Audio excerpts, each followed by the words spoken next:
ba umiiga sa masjid na yung paa nila Walang problema kung ang paa ay nasa kibla pag tayo po ay hihiga. Walang problema doon. Pero ang sunna sa paghiga at pagtulog, tayo po ay nakatagilid sa kibla. Yan ang sunna.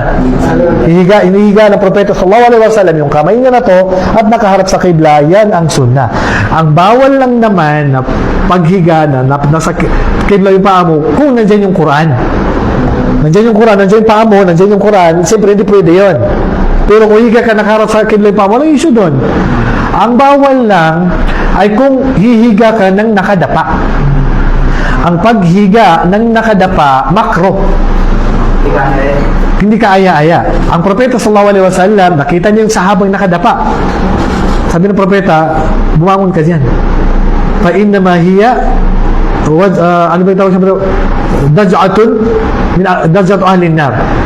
Ang paghiga na ganyan na paraan ay ganyan pinarurusahan ang mga tao ng impyerno. Ibig sabihin, mga tao ng impyerno, pinarurusahan pala silang nakadapa. No, kaya naman, kung walang mabigat na dahilan na tayo ay dadapa, bawal. Maliban lang sa dapa ng mga asawa. Siyempre, mabigat ang dahilan nun eh.